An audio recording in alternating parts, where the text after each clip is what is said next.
Mirëmbrëma, ju përshëndes të gjithëve të nderuar zonja dhe zotrinj, ju uroj mirëseardhje në Byro Politike, këtu në ABC News. Mbrëmjen e sotme do të ndalemi të flasim për vendimin e dhënë nga Gjykata e Apelit e Krimeve të Rënda për dënimin 25 vite burg për Dritan Dajtin, një nga personazhet më të njohur në Shqipëri, jo vetëm për veprën e kryer, por edhe për sagën e gjatë të procesit të tij gjyqësor, i cili ka vijuar për 10 vite radhazi. 25 vite burg që duket se nuk kanë kënaqur opinionin, aq më pak edhe politikën që në 48 orët e fundit është përfshirë vullshëm me deklarata. Mjafton të kujtojmë se ditën e djeshme ka patur dalje njëri pas tjetrit të dy ministrave të rëndësishëm, ministres së drejtësisë Ceshtja Gjona, ministri të brendshëm Sandërlesha, i sërish për para medjave ka dalë ministria e drejtësisë Gjonaj ditën e sotme duke kërkuar dhe duke premtuar ndëshkim për trupën gjykuese, për gjyqtarët që morën këtë vendim. Por ndjekim çfarë ka deklaruar zonja Gjonaj dhe më pas kthehemi në studio të prezantojmë panelin.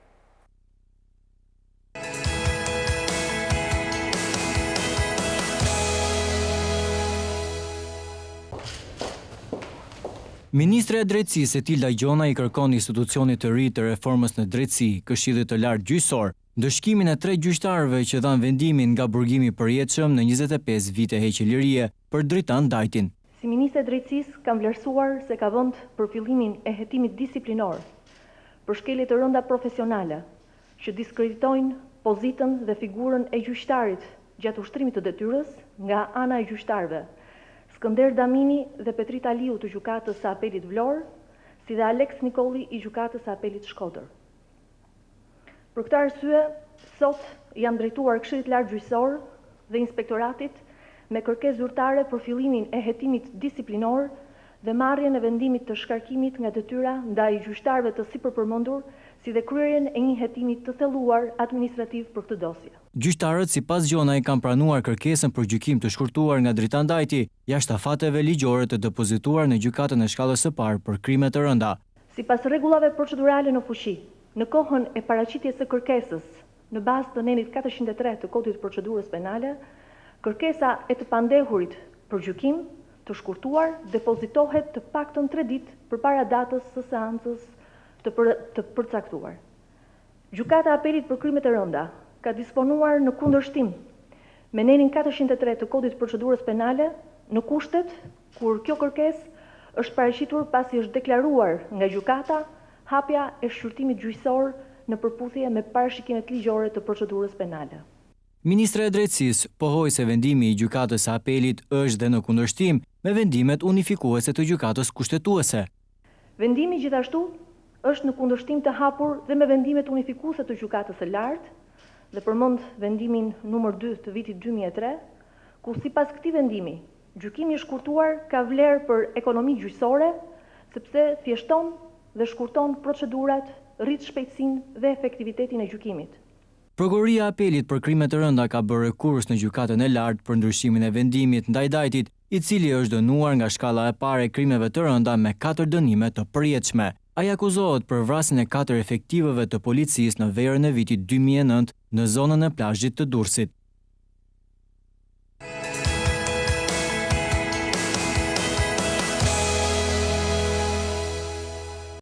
Mirë, kjo ishte deklarata ditës së sotme të ministres së drejtësisë Ceshtja Gjonaj. Është koha t'ju njohë me panelin e të ftuarve, duke nisur me zotin Saimir Vishaj, jurist i njohur kreu i dhomës së avokatëve. Përshëndetje, mirë se erdhët, zoti Vishaj.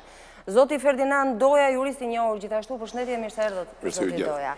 Çlirim Gjata, jurist, përshëndetje, mirë se erdhët, zoti Gjata, dhe mentor Kikia, drejtor i informacionit në Klan Plus, përshëndetje Kikia, mirë se erdhët, gazetar gjithashtu që kanë ndjekur kronikën dhe aktualitetin për vite me radhë dhe që në mos gaboj Kikia ke qenë krye detyrës në atë kohë kur ka ndodhur edhe ngjarja.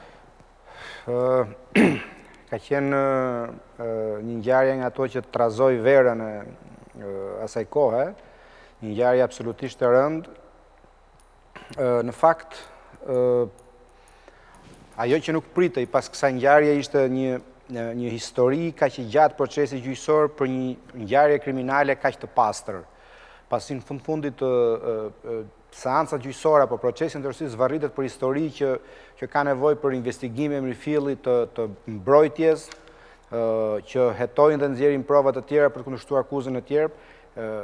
ngjarja e Dritan Dajtit ishte krejtësisht e pastër, por mori një rrjedh që për mendimin tim për ata që janë në proceset mësimdhënëse në fushën e drejtësisë, duhet përfshirë në kurrikull si një histori për të mësuar në fushën e drejtësisë se si nuk duhet zhvilluar një proces gjyqësor.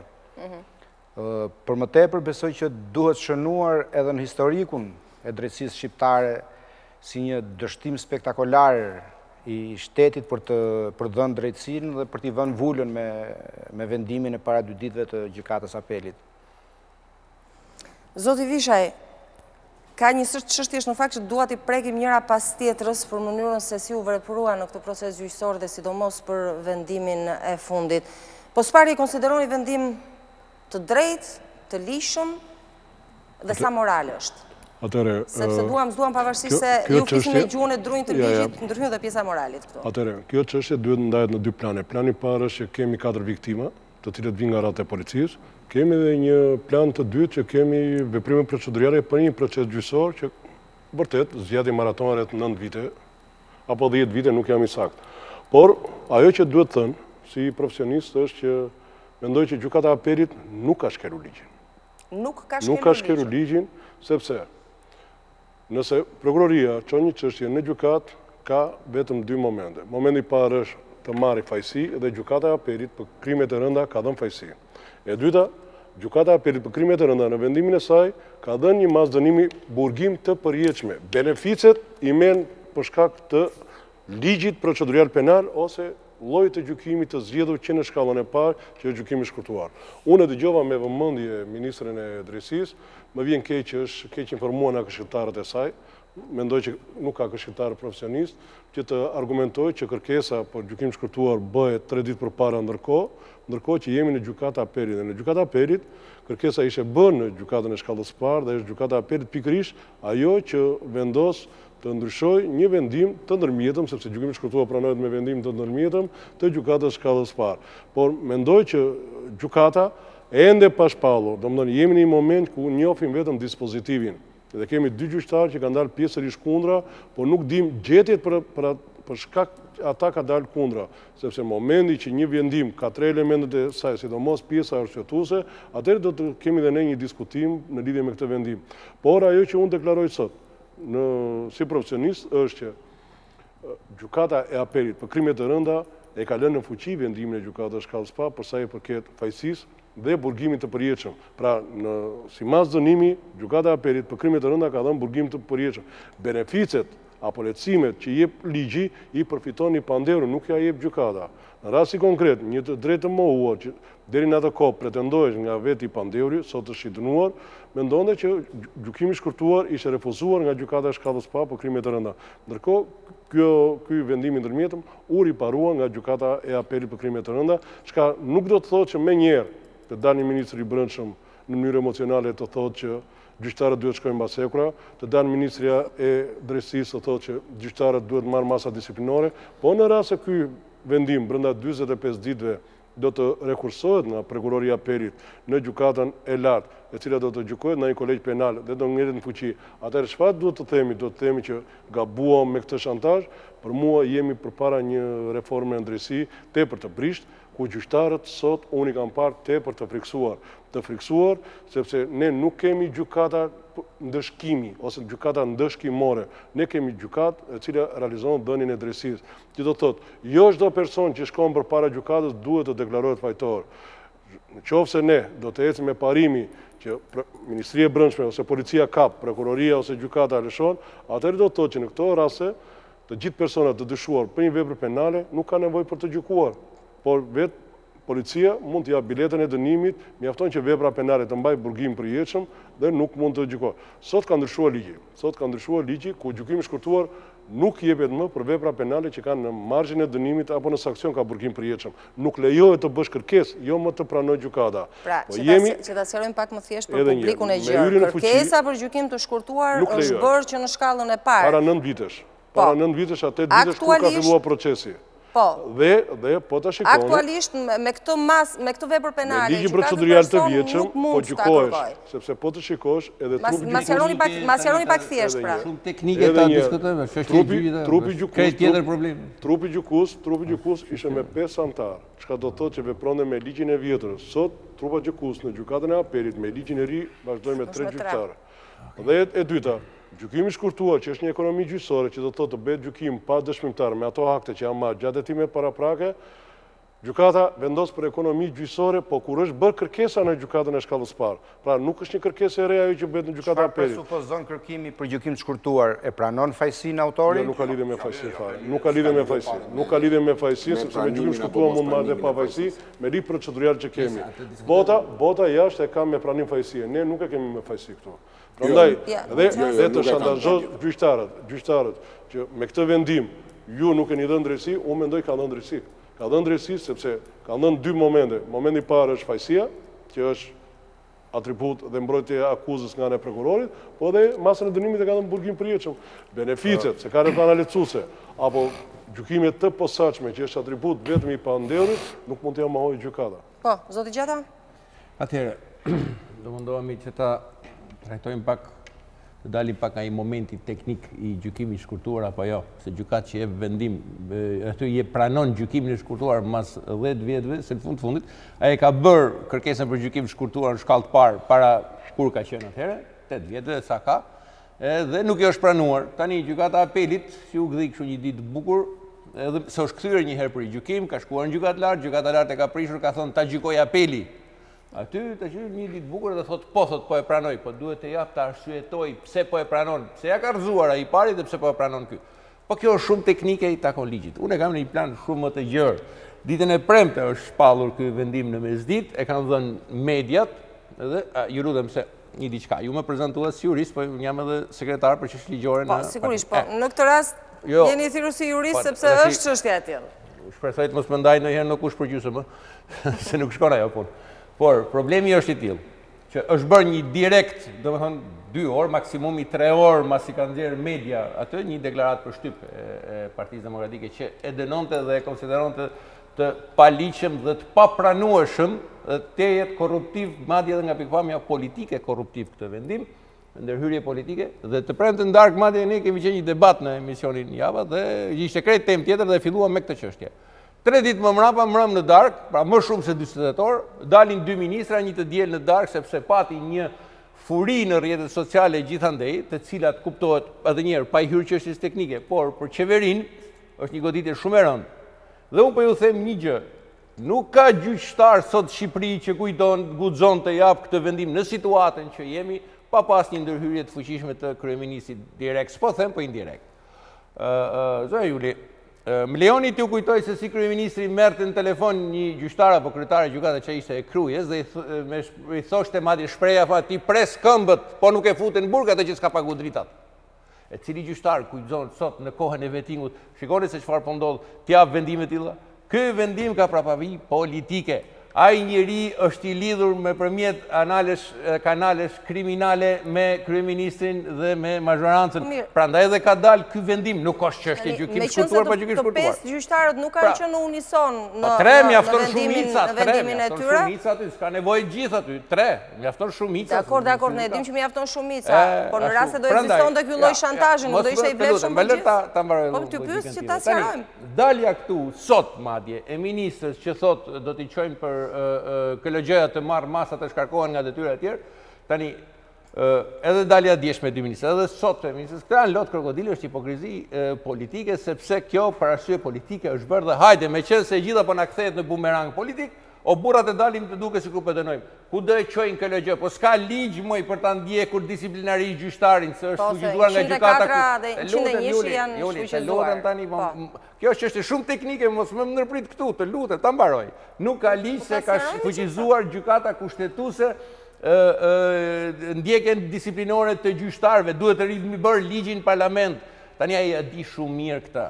Pra kjo është për të larë duart, për të thënë që shikoni, jemi dorë jashtë, s'kemi. Po kush guxon, janë dënuar 300 e sa shqiptar për mos pagim dritash, do hynte për 4 policë të vrarë në krye detyrës. Aty do vendosin këta gjykim shkurtuar, u kujtuan mas 10 vjetësh. Pra, fundit, Këto gjyqtarë kanë qenë e këto prokurorë që detyruan politikën dhe faktorin ndërkombëtar të ndërmerrte reformën drejtësi. Çfarë ishte reforma drejtësi? Mungesa e pavarësisë nga politika e gjyqësorit, mungesa e panshmërisë që konkretizohej në korrupsion. Problemi ku e kemi goditur, kemi qenë bashkë me vishën e. Sa herë cilësinë jo nevojën, gjithë kemi thënë duhet reforma, nuk shtyhet kështu.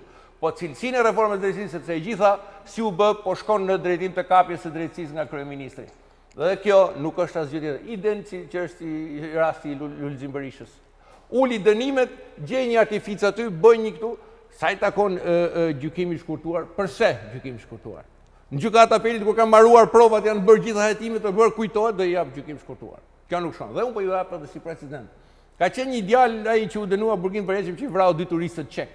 Njësoj kërkoja i gjykat, shkallë sparet Apelit, gjykim shkurtuar, nuk ja dhanë, i dhanë burgin përheqëm. Ama këti ja dhanë. Rasti ati që vrau gjyqtaren ish bashorti, që po ta marrim nga pikpamja e kriminologjisë, është ku me këtë krim. As ati nuk ja dhanë, po pse këta që kanë të tillë background politik dhe akuza për mbështetje politike i jepet, pa fol për atë tjetrin me 4 vrasje, edhe ati i dhanë gjykim shkurtuar dënuar me 30 vjet. E kishte nënën deputeta që ishte tjetër punë që i dha dorëheqjen, dakord, por këtë backgroundi është politik, s'ka lidhje të ato janë pastaj lot krokodili, dalim ne, do ta çojmë gjyqtarin, do ta bëjmë kështu, do ta bëjmë ashtu. Hajde t'ja lejnë derë, ta hiq politikisht nga vetë, t'ja lejnë derë KLG-s. Kotër, absolutisht asgjë nuk do sjellë. Okej, zoti Doja? Atëherë unë do ta shpjegoj nga ana ligjore. Kemi të bëjmë me gjykimin e shkurtuar. Gjykimi i shkurtuar është një gjykim i posaçëm, që do të thotë që edhe vetë i pandeuri e dorë nga një sër të drejtash, por edhe vetë gjyqësori ka atë privilegjin që nuk merr dëshmitar, pra kurse në kohën, kurse bën ekonomi gjyqësore, dhe në këtë kuptim, gjykimi i shkurtuar jepet ose mohohet me një vendim të ndërmjetëm. Unë dhe ne që flasim sot, ne nuk e dim arsyen që ka, ose arsyetimin që ka bërë gjykata e shkallës parë në mohimin e kësaj të drejte. Është një drejt e të gjithëve të kërkojnë gjykim shkurtuar. Dhe gjykimi i shkurtuar bën gjykatën që të analizojë një provat përpara se t'i japi këtë vendim të ndërmjetëm. Që do të thotë, në rast se gjykata konstaton se ka pavlefshmëri në këto aktet që ka sjell prokurori për gjykim, atëherë nuk e jep gjykimin e shkurtuar. Nëse gjykata nuk bindet për fajsin apo pafajsin me këto prova dhe kërkon të marrë prova të tjera, atëherë nuk e jep gjykimin e shkurtuar. Në rastin konkret, ne nuk e dim, asnjëri nga ne nuk e di pse është mohuar në këtë moment gjykimi i shkurtuar. Janë marë, sepse dim shumë mirë që ai gjyq ka zgjatur pafundësisht, por nuk dim çfarë provash janë marë në atë gjyq. Janë marë vetëm provat që ka servir akuza në momentin kur e ka bashkë me kërkesën për gjykim, janë marë provat të tjera nga gjykata, këtë nuk e dim. Në rast se janë marë provat të tjera nga gjykata, atëherë gjykata e Apelit ka gabuar që ka pranuar gjykimin e shkurtuar. Por në të kundërt, në rast se është vetëm me provat që ka serviru prokurori dhe ato janë marrë në gjatë gjykimit, ka qenë e detyruar gjykata e Apelit që të pranojë gjykimin e shkurtuar. Okej, një pyetje, zoti Doja. Desha të them dhe këtë, më falë. Jo, do vazhdoni, vetëm për të saktësuar pak, sepse opinioni publik, edhe ne, si gazetar, nuk është se njohim ligjet me përpikmëri dhe dim se si vepron një trup gjykuese, apo një gjykat. Por ama ka një logjik shumë të thjeshtë. Një njeri që vret 2 njerëz të zakonshëm, ose 4 njerëz të zakonshëm, shohim të dënohet më shumë se një njeri që vret 4 njerëz, por që janë zyrtarë të shtetit, ose më saktë janë pjesë e policisë së shtetit. Ka diferencë në ligj, pra ka në krye të detyrës. Tani Ka s'ka ndryshuar diferencë në ligji, ligj? tani ka ndryshuar ligji. Po më përpara nuk ka pasur diferencë në ligj, pra si prisnin polici, njëri thjesht. Të gjithë kishin të drejtë të kërkonin, tani nuk kanë të drejtë. Ligja parashikonte... Po si mas dënimi? Si mas dënimi, në të dy rastet parashikonte burgimin e përjetshëm. Por, parashikonte për të dy palët, parashikonte edhe gjykimin e shkurtuar. Kurse sot është riparuar kjo, për krimet të rënda, i kemi bërë si që ka Italia. Po, a mund të gjykohet sot me ligjin e 9 viteve më parë? Po, pa tjetër, sepse është ligji favorizues dhe gjdo i pandehur gjykohet dhe dënohet me ligjin favorizues. Një sekundë. Ligji penal është favorizues, jo procedural. Procedurë, s'ka lidhje. Penali është favorizues. Është favorizues, sepse në momentin, jo ka lidhje, jo ta themun, në momentin që ti pranon gjykimin e shkurtuar, ndikon direkt në masën e dënimit. Pra, edhe pse është procedurale, është favorizues në rëndimin e pozitës apo dënimin e parashikon kodi penal, me jo procedura. Kërkesa për ta bërë është procedurale. Po ulja e dënimit... Mima jo është pasoj, pastaj qofse pranohet. Por nuk mund të ketë procedura fuqi pravëvruese kur nuk lehtëson procedura pozita. S'ka lidhje procedura me lehtësim pozita. Vetëm penalja ka materiale. Në rastin konkret është duke bërë shumë teknik diskutimi, unë doja të ndalesh e cilët u tha zoti Visha që parë. Vetëm diçka, se do të desha të them çfarë. Nuk është dënuar me 25 vjetaj. Janë heq 4 burgimet përjetshme, me i të rënd lapsit. Po këta gjyqtar kanë vendime, të pakte njëri prej tyre, ka vendime ku e ka kërkuar avokati gjykim shkurtuar dhe e ka pranuar prokurori dakord gjykim shkurtuar. Jo, ja ka rrëzu. Janë standarde, janë precedente. Lidhur me atë që tha zoti Visha që vendimi i gjykatës Apelit është i drejtë, është i ligjshëm. Nuk do dohet të futesha në çështje teknike pasi nuk e njoh ligjin, por njoh diçka tjetër. Kemi të bëjmë një person i cili ka kërkuar gjykim të shkurtuar. Dhe gjykim të shkurtuar do thot ekonomi kohore, por ky njeri, jemi dëshmitar të gjithë, dhe ju që punoni në sistemin e drejtësisë, e keni prekur me dorë që ky njeri e ka tërhequr zvarr prej hunde gjykatën e krimeve të rënda, prokurorinë e krimeve të rënda dhe gjithë dhomën e avokatisë Tiranës. Sa avokat janë ndruar, për ekonomi kohore, janë përdorur të gjithë avokatët e dhomës avokatisë Tiranës dhe asnjëri nuk pranonte ta merrte më në mbrojtje. Janë përdorur të gjithë gjykatësit dhe të gjithë prokurorët. Janë përjashtuar prokurorë nga puna. Prokurori 60 vjeç thoshte kam babën smur me grip dhe nuk vinte në gjyq vetëm se nuk donin të përballashin. Të blerë, të shantazhuar, të kërcënuar, nuk di të them. Por i fundit doli një burr, se tjetë gjykatës do thotë edhe trim, jo vetëm të njohësh ligjin. Doli një burr që neglizhoi kërcënimin që i bën me jetën e vajzës, i drizmë Shkurti, dhe dha vendimin. Ja shkatërruan atë vendim dhe e çuan prap me këtë gjendje dhe tani na del një trup gjyqësore që vlerëson të drejtë kërkesën për gjykim të shkurtuar pas 10 vjetësh, qofse ky pandehur do donte ekonomi kohore, kishte pranuar gjykimin në rrjedhën normale, në atë gjyq ku ishte dhe do ishte mbaruar gjyqi vite më parë dhe do ishte harruar. Po ndërkohë që me këto 25 vjet, ma sqaroni pak edhe këtë. 15 i ka bërë sot. 15 konsiderohen të bëra. E pa imagjinueshme. Dhe sot, tani, shiko, ligji zbatohet në kontekst, ligji interpretohet. Mund të dëgjova dhe prandaj jemi në debat këtu. Para 3-4 muajsh, u dënua autori i ish drejtorit policisë së Vlorës, Shushari. E diti se sa është dënuar ai si ekzekutor, 10 vite burgim dhe askush nuk foli. A e di apo se? Vrau një drejtor policie, u vrau shtetin. Kurse në rasti konkret, Gjykata e Apelit ka dhënë vendim me burgim të përjeshëm. Beneficet i jep ligjin, nuk ta jep gjykata. Po për benefitin po diskutojmë. Se ja pranove benefitin. A mund të përfitojnë të gjithë nga benefitin? Si mund të japësh gjykimin e shkurtuar një njeriu që qëllimisht ka zvarritur gjyqin? Një drejtë e mohua në gjykatën e shkallës parë, ligji një të drejtën e aksesi po të drejtuar një gjykatë më të lartë. Që do të thotë, me këtë logjikë që po ju përdoni sot, ne që na mohohet çdo ditë gjykimi shkurtuar shkallë parë, s'kemi të drejtë vemi në gjykatë apelit. Ne sepse na mohohet përfundimisht kjo drejtë. Kështu ta thotë ligji më. Unë bashkohem me Ferdinandin nëse në kushtet apo kriteret e gjykimit shkurtuar ka pasur probleme pa vlefshmëri, pa që janë probleme teknike, atëherë po.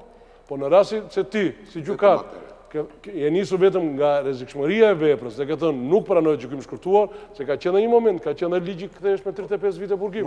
Në atë moment. Absolutisht mund të niset edhe nga rrezikshmëria e veprës. Një njeri që ka vrarë 4 agent policie në krye të detyrës, si mund të t'i njihen benefitet? Drejtori i policisë. Po mi më shumë kemi hati lirojmë gjithë. Sot u ripalua. Nuk lejohet. Hati lirojmë gjithë. Para 10 vitesh lejohet. Në 2017 një gjë e tillë u ripalua. Nuk lejohet sot në procedurës penale. Çështje tjetër ajo.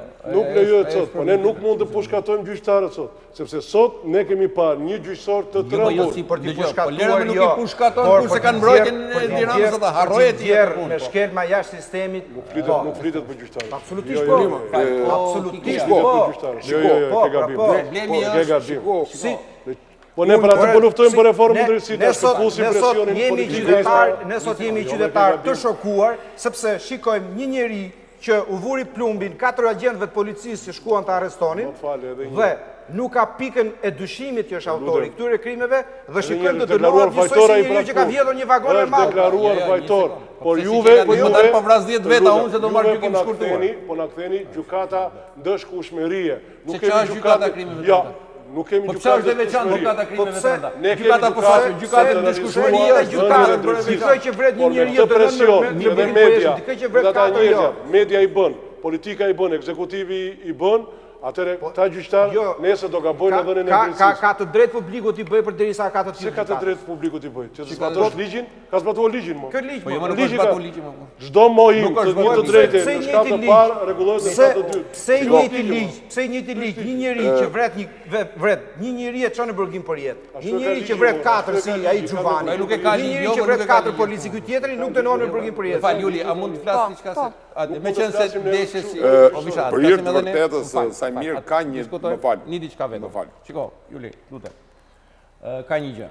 Le ta marrim, me qenë se është po diskutohet teknikisht. Për çfarë është gjykimi shkurtuar? Me këto prova, këtu ku janë, pa marrë asnjë provë tjetër kur pranohet gjykimi shkurtuar. Se mund ta bëjë që prokuroria i kërkesën për gjykim shkurtuar.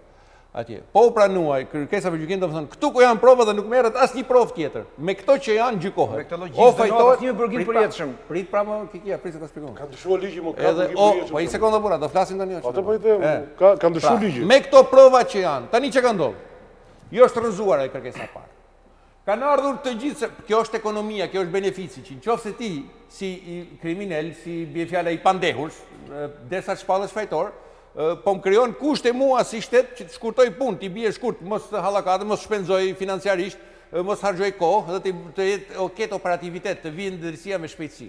Dhe thua, unë dua gjykim shkurtuar, pranohet këto prova që janë asgjë tjetër, pastaj me këto prova shpallësh, nuk shpallësh histori tjetër. Fajtor. Dakor? Po në momentin që ty gjykata ta rrezon këtë kërkesë, pra nuk ka më ekonomi, nuk ka më me këto prova, janë marrë të gjitha, ka mbaruar gjithçka, s'ke qa hetimin i bë, mos ke. Atëherë pse po ja pranon? Ku është ajo që po ja pranon? Çfarë vlerë ka? Kur s'ka, janë marrë gjitha provat. Atëherë të korrigjoj pak, Prandaj kjo është ana teknike. Të korrigjoj pak. Vazhdo se kam diçka tjetër Jo, po do vazhdojmë. Janë jo me 10, apo me qindra raste që gjykata e shkallës parë ka rrëzuar kërkesën për gjykim të shkurtuar dhe gjykata e apelit e ka dhënë gjykimin e shkurtuar. Në praktik, kemi një praktik gjyqësore shumë të... Edhe e kundërta ka ndodhur. Edhe e kundërta. Edhe e kundërta. Po, është e vërtet. Edhe e kundërta. Prandaj po them që nuk është... Nuk është vetëm një anë e ligjshme. Si fenomen, pse e mohovi kjo dhe e pranovi kjo gjykat, mua nuk më bën përshtypje kjo pjesë. Jo, nuk më bëm përshtypje, nuk e ndaj me rastin konkret. Është tjetër, janë 4 punonjës policie, është një dhimbje madhe edhe për shtetin, sepse është goditi shteti. Cili polis punon më sot? Por, unë... Ku shkon të arrestoj me kriminel, sot? Kur vrau 4 veta dhe hyri ferë në këmë. Unë shikoj fenomenin që ka ndodhur në jurisprudencë. Këtë shikoj. Dhe që të them me gojën plot që është gabuar, po ti isha dhe në vëndin e asaj ministrës, do kisha dalë pasi të kisha bërë këto verifikime që thash dhe më parë. Nëse... Ka politikisht përse do me la durt, më nuk e ka jo, kujton se i dhimse të rastja sa, i dhimse jo mërë jo e ka urdhru kryeministri atë, do të laj duart, thot jemi në regull politikisht, sa e shikon si humje votash për shkak të opinioni që është ngritur kundër këtij vendimi. Ajo bën ajo, pa nuk mendon se ashtu jam dakord me atë, se di për çfarë po e bën. Fakti që ne kemi ngritur një... Ne jemi me çështjen, më fal, tani jemi këtu, shikon. Jo më kote e ngrita atë që qa kuptimi mas 10 vjetëve janë bërë, kush e di se sa janë ndru 80 avokatë, se ti? 80. Se për qa po jep gjykim shkurtuar kotë të mëna në këtë po. Ja u theme dhe si dajmë.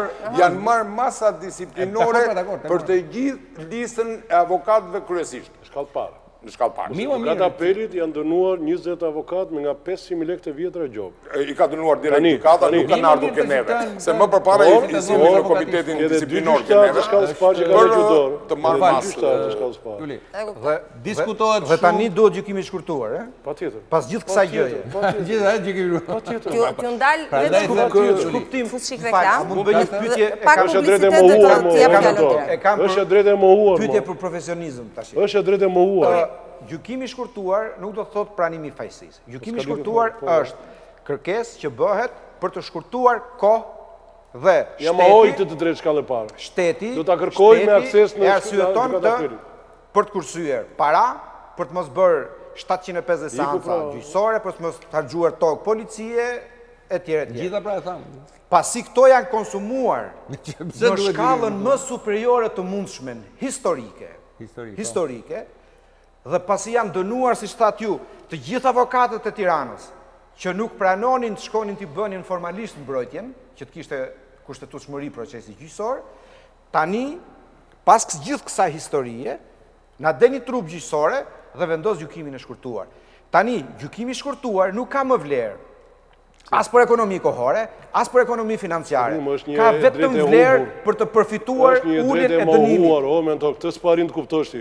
Ja ke mohuar, ja mohoj vetë sa ju për shkak që ushtin sa. Ja ke mohuar. Është mohuar ulje dënimit, këtë do thuash. Në shkallë të parë ja ke mohuar. Mohu ulje dënimit pra. Të drejtë është realizuar. Ndërpres për pak publicitet, një hapësirë publicitare dhe kthehemi.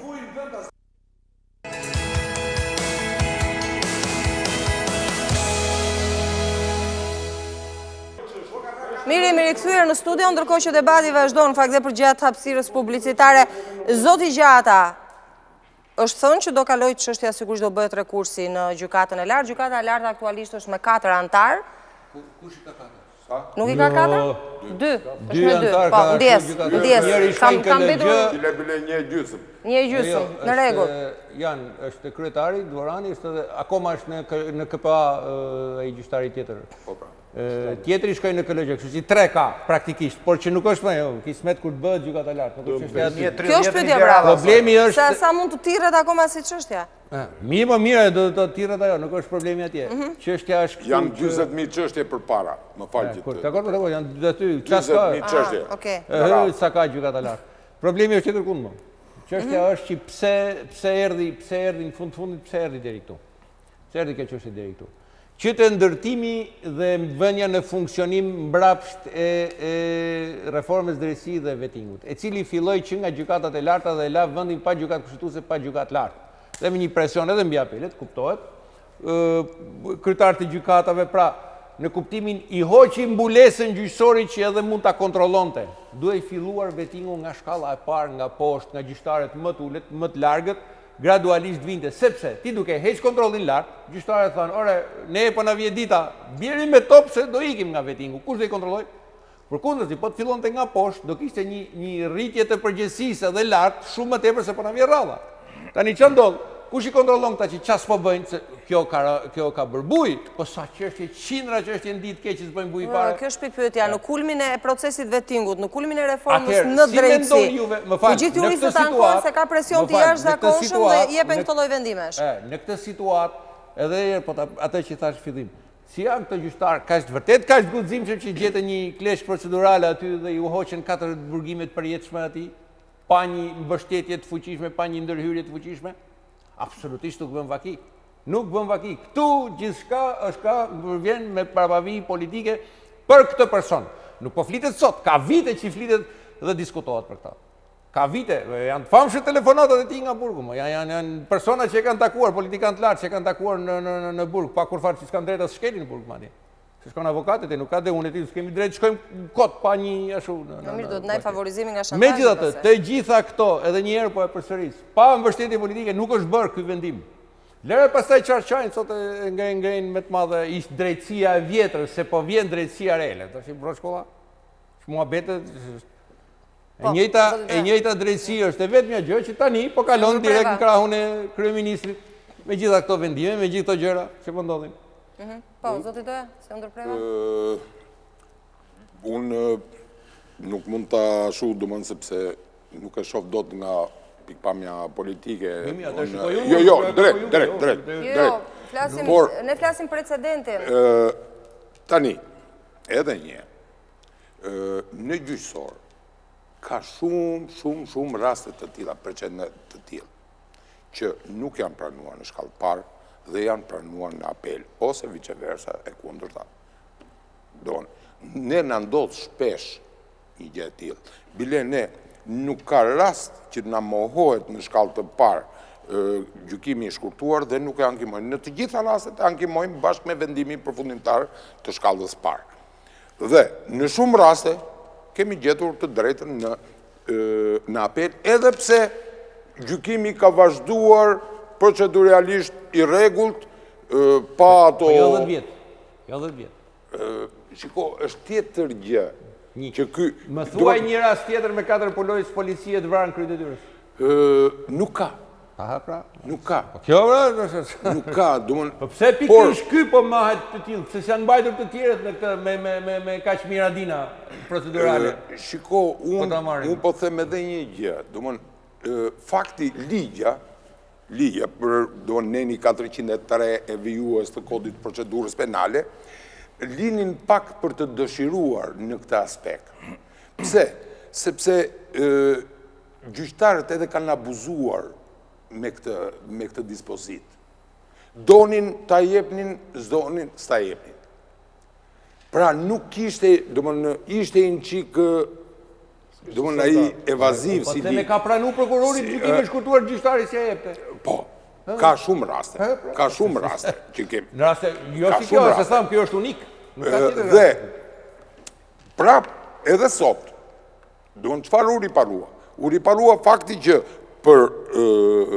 u kufizua, jo u riparua, se për të riparuar akoma nuk është riparuar kjo dispozit, sepse prap e lë plotësisht në dorë të gjyqtarit, dhe gjyqtari edhe pa ndonjë justifikim, nuk ta jep në gjykimin e shkurtuar. Çfarë do të thotë? Sot, gjyqtari, deri më sot, bën atë vendimin e ndërmjetëm dhe nuk e arsyeton pse nuk ta ka dhënë. E ka detyrimin vendimin që ka detyrimin ligjor të arsyetoj. Tori, dy shembuj, po marr rastin e burrit që vrau gruan. E pranoi krimin, ka ndryshuar ligji të mbështes plotësisht nuk lejohet të bësh kërkesë, jo të marrësh vendim. Ky që vrau gruan është arrestuar. Vrasja në marrëdhënie familjare dënohet nga 20 burgim përjetshëm. Dhe vepra që kanë burgim përjetshëm nuk lejohet më të bësh kërkesë, jo të marrësh vendim. Ky është i 2017-s. 2017 ka hyrë fuqi po them. Në 1 gusht në 2017 të gjitha vepra që kanë burgim të përjetshëm nuk kanë më gjykim shkurtuar. Ta dëgjojnë dhe ata që po na dëgjojnë. Nuk e kërkon dot. Nuk bën dot kërkesën më. Pa i çek. E i turistave që vrau. Dhe shumë mirë që s'ja dhanë gjykimin për mua. Tani, Kur mos dal. gjykatësi nuk është ajo që them unë. Gjykatësi nuk është kompjuter, nuk është makinë elektronike që vlerëson. Zoti Vishaj. Gjykatësi arsyeton. Dhe arsyetimi do të thotë Shtetet e Bashkuara të Amerikës gjithmonë merret precedenti. Merrësisht e rëndë. Jo, precedenti nuk merret në Shtetet e Bashkuara, precedenti merret në Angli. Jo, dhe Shtetet e Bashkuara të Amerikës. Në rast se për një çështje, për një ngjarje, është dhënë ky dënim një herë për të njëjtën ngjarje dhe nuk mund t'japsh një vendim më të ulët, pra merret mbështetesh ke precedenti. Ne si jemi vendimin unifikues jo precedenti. Kemi vendimin unifikues ne. Në Shqipëri, për një fakt, është precedent, po kështu e i detyrueshëm. Jo si e kanë cilin vendimin unifikues dhe vendimet e gjykatës. Kemi për një të njëjtën fakt janë mbajtur disa qëndrime të ndryshëm. Në lidhje me këtë lloj gjykimi të shkurtuar, kemi një vendim të 2003-shit të kolegjeve të bashkuara, po kemi një vendim të gjykatës kushtetuese, të cilët bien ndesh me njëri tjetrin. Por është ajo që thotë Ferdinandi që roli subjektiv i gjyqtarit apo i gjykatave në dhënien e këtij lloj gjykimi është objektiv. Domethënë, ere e japin, ere nuk e japin, po fati i madh, po ne që jemi juristë, e drejta e aksesit është që i drejtojmë gjykatës së Apelit. Dhe gjykata e Apelit kur shikon që nuk është zbartuar ligji, do ta pranojë ajo gjykimin e shkurtuar. Pavarësisht se gjykimi shkallë parë mund të jetë bërë me dëshmitar dhe më ekonomi gjyqësore nuk ka, po mund të jetë zgjatur 2 vjet, 3 vjet, 4 vjet. Kurse aktualisht ligjvënësi e ka rregulluar. Mbas një kushti të vitit 2017 ka thënë veprat penale që në saksionin e tyre kanë burgim përjetshëm nuk lejohet më kërkesa, jo më vendim për gjykim shkurtuar. Edhe për këtë ne jemi përsëri që është temë debati tjetër, sepse ka momente që diskriminon të pandehur. Çfarë ndos në momentin që jemi në kulmin e përsërita dhe njerë të reformës drejtësisë dhe procesit vetingut? Do shkoj, më fal, të lutem, do shkoj në të njëjtën linjë me Vishën tani, se nuk ndodh që rrallë ndodh që jemi në të njëjtën linjë, po vetëm një gjë. Ja ka rrëzu shkalla parë kërkesën për gjykim shkurtuar. Kanë kalu 10 vjet. Është ndrua edhe ligji që se lejohet me kërku gjykim shkurtuar. Me mirë, tjetër vend fuqia pra pruse. Është ndrua, imagjino kur ka ardhur ato prap ja pranojnë tani. S'ka logjiku që ndron kjo. Okej, lidhur me këtë. Jemi në kulmin. Jo moralisht. Jo, ne themi ligjërisht. Prandaj dhe ne një 406 ka kundër këtij vendimi të ndërmjetëm të shkallës parë bëhet ankim.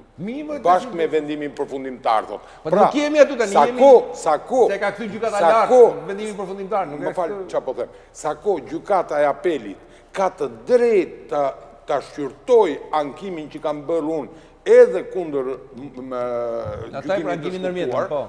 Do të thotë që ajo ka të drejtë ta pranoj ose ta rrëzoj kërkesën time. Mimër, dakord, jemi këtu në këtë moment ku jemi, që gjykata e lartë që mund ta zgjidhte këtë çështje është në ato kushte që është.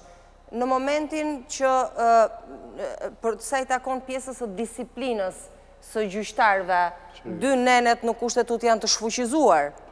Pra gjyqtarët, jo, ka lidhje sepse kur ministra dalin dhe thonë do të ndëshkohen, pikpyetja e madhe që ngrihet në këtë moment dhe kur thuhet që nuk mund të ndëshkohen në aspektin disiplinor se nuk ka ligj. Ideja është kush mund të ndëshkohet ata gjyqtarë sa mund të ishin çmendër mund ta shndruar gjeta. Sa mund të abuzohet në këtë moment? Sa mund të abuzohet? Okej, atë ta them ligjërisht si e ka ligjërisht. Mas huaj. Duhet inspektori i lartë i drejtësisë, që s'është emëruar akoma.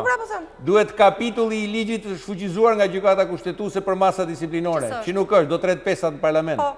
Ato dhe kjo që pranoj po ta përsëris edhe një herë, kjo që ka bërë ministra e drejtësisë që do ja çoj KLG-s, e di shumë mirë që s'janë, nuk i kanë kushtet. Sa abuzohet zoti Gjata në këtë moment? Sa mund të abuzohet në këtë moment? Çfarë mund të abuzohet? Po trupat gjykuese. Nuk mund të shkohen. Ore, nëse do vetingu aty është i marrë në gjykim për shpejtuar. Në kontroll për shpejtuar. Jo, më kjo po nuk e do, pse si ajo, më fal. Pse si kërkon vetingut ajo për kontroll për shpejtuar? E tha dje, kërkoj dje.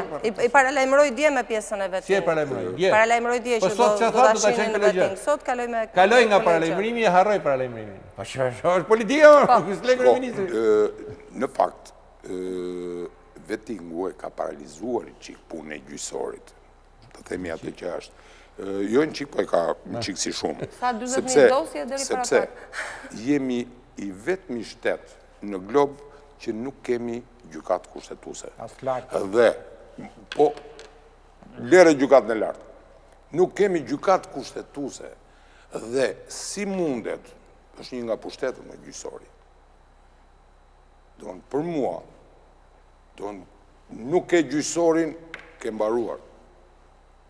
Dhe, aq që e domosdoshme ishte, edhe ajo që thotë zoti Çlirim, fakti që u bëjnë qik, fillovi nga sipër poshtë, dhe ngeli pa kupol. Ne jemi pa kupollën e drejtësisë. Ajo që i vë vullën çdo gjëje, ne nuk e kemi. Ne, domosot, një ligj që partitë përplasen me njëra tjetrën dhe njëra pretendon që është antikushtetuese. Ku do veta ta ankimoj? Nuk ka. Edhe kjo, sot, s'kishte asnjë për mua. Një gjykata e shkallës parë dha vendim, jo, e apeli e pranoi, do shkonte në gjykatë lartë, mbase me procedurë të shpejtuar dhe do të gjykoj dhe do vinte drejtësi në vend po ose jo, do shkonte edhe në gjykatë kushtetuese do vinte. Këto, duke munguar këto, ne nuk dim ku jemi dhe qa do bëhet, jo për rastin konkret, po për çdo lloj rasti. Para një nuk është bardhur vendimi që të na jep pjesën arsyetuese, pse kanë arritur gjyqtarët në këtë përfundim. Një vendim ka 3 elementë. Ne njohim vetëm dispozitivin, nuk njohim pjesën arsyetuese. Pjesën arsyetuese për të qenë dhe ne të bindur çfarë ka ndodhur vërtet me trupin gjykues. Duhet të dy arsyetues. Duhet brenda 45 ditëve, brenda 45 ditëve ai vendim duhet të depozitohet. Kikia. Jo më depozitohet, duhet shpallur. Edhe një herë, pas gjithë betejës së madhe të shkëputet drejtësia nga politika, pra politika e mori fjalën. Për mua ky nuk është një vendim i papritur, sepse e përmenda që në fillim ishte një çështje e pastër.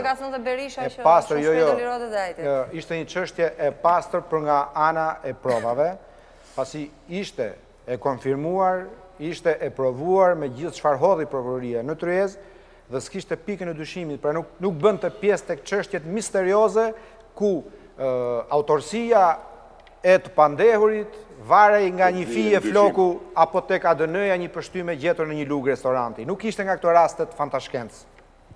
Ishte e pastër. Përtej të gjithë odises gjyqësore në shkallën e parë që e bëri shtetin më qesharak në shkallën ndërkombëtare, derisa ndërkombëtarët filluan ta përmendin në raportet e tyre që nuk po përfundon një gjyq për 4 policë të vrarë. S'kishte ndodhur asnjëherë që të përmendën në raporte një çështje e veçantë. Fliten përgjithësi për sistemin gjyqësor të kalbër, të qelbër, të korruptuar etj. Pasi doli një trim në gjykatë dhe dha një vendim të cilin asnjëri nuk kishte kuraj ta jepte, dha ndërheqje gjithu, fshehën, ikën. Që nuk duhet të quhet trim se gjyqtar dhe po bëhen. Po imagjino ku jemi jemi të transferoheshin vetë nga Tirana në Puk, si dikur në revolucionin kinez, vetëm për t'i shpëtuar kësaj çështje. Dhe shkon në gjykatë lartë. Gjykata lartë e rikthen prap. Kikia, që t'jemi të saktë. Apeli e ktheu për gjykim, apeli, krimeve të rënda, prokurori bëri ankim kundër kthimit për gjykim gjykatar, gjykata lartë tha ta gjykoj apeli në themel të mos e kthej më për gjykim. Kjo ka qenë ajo që ta jemi saktë. Kjo histori, prandaj them që nuk është vendim i papritur, sepse është gjithë pjesë e këtij zinxhiri. Jo më kot thash në fillim që kjo duhet bërë pjesë e kurrikulave shkollore, sepse teoritë lindin edhe nga praktika të veçanta dhe kjo duhet studiuar se çfarë nuk ka funksionuar me këtë sistem. Dhe momentin kur bëhen ndërhyrje në kode, në ligje, duhet parë që të mbyllen vrimat që u gjetën në këtë rast për të mos u përsëritur kjo histori. Çfarë ndodhi? Pse një proces gjyqësor shkoi 10 vjet duke mbajtur peng gjykatën? Peng, por nuk u bësh një gjyqje për javë të tëra, sepse gjithçka ishte në dispozicion të këtij procesi, i cili prapë nuk zhvilloi. Zvind avokati, prokurori, ikte gjykatë, si mungon të njëri nga palët, njëri ishte smur, tjetri të dhënë ballat, tjetri kishte humbur ato buzin, njëri të kishte bllokuar makina trafiket, historira nga më qesharaket nga më të rëndat. Dhe tani vim në faktin që e kryer. I duhet ta arkivojmë si çështje sepse drejt asaj do shkojë, s'ka ku vete, që ngjarja më e rëndë në përballje me punonjës të policisë së shtetit do përfundojë me një histori dënimi, sepse më pas fillon historia e sjelljes mirë. Dhe gjejmë punë komunitet. Punë komunitet, më thash. Ty falenderoj. Faleminderit zoti Vishaj, faleminderit zoti Gjata, faleminderit zoti Doja, faleminderit Kikia. Kjo ishte byroja për sot. Mirupafshim.